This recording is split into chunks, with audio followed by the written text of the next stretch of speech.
ஔவையார் சங்ககால தமிழ் பெண்பால் புலவர்களில் மிகச்சிறந்தவர், மூதாட்டி என போற்றப்படுபவர். அதியமான் நெடுமான் அஞ்சி தான் பெற்ற அரிய நெல்லிக்கனியை தான் உண்பதை விட நீண்ட காலம் வாழ்ந்து தமிழ் வளர்க்கும் ஔவையார் உண்பதே சிறந்ததென எண்ணி மிகுந்த அன்புடன் பரிசளித்தான்.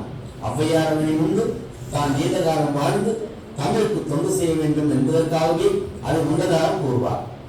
ஔவையார் ஒரு சிறந்த முருக பக்தர். ஒரு சமயம் தன் பக்தியிடம் இருந்த கொஞ்ச நஞ்ச சிறப்பை மறுத்து அவருக்கு காட்சியும் ஞானத்தையும் வழங்க முடிவு செய்த முருகன் ஒரு இடையனாக வந்து நாவப்பழங்களை கீழே விழ வைத்து அவை எடுத்து மூறி உண்ட அவையிடம் ஏன் பாட்டி பழம் சுருகின்றது என கேட்டு தன் உணர்வில் அவையை விழிப்படைய வைத்து ஞான விளையாட்டு விளையாடினார்.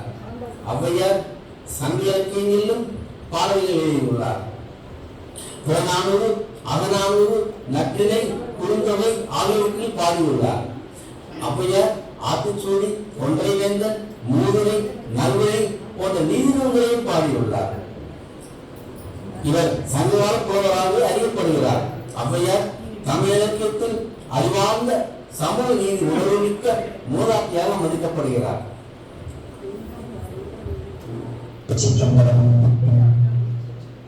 காரைக்கால் அம்மையார் அருளி செய்த திருவாரங்காட்டு மூத்த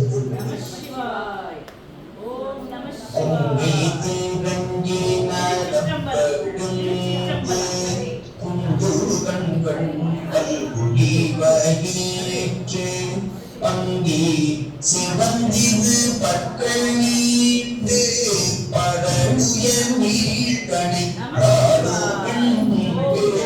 தங்கி அலறியுள்ளது காட்டில் தாழ் சடையிட்டு திசையும் வீசி அங்கம் குளிந்து ஆடும் எங்கள் அப்பன்னிடம் திரு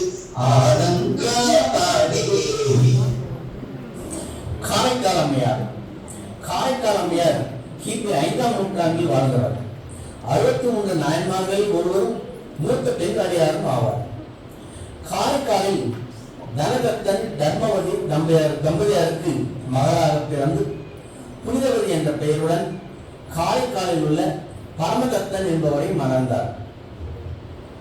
தன் கணவன் கொடுத்த மாங்கனியை சிவனடியாருக்கு தந்து பின்னர் இறையருளால் கணவனுக்கு மாங்கனியை பெற்று தந்து அற்புதம் நிகழ்த்தினார்.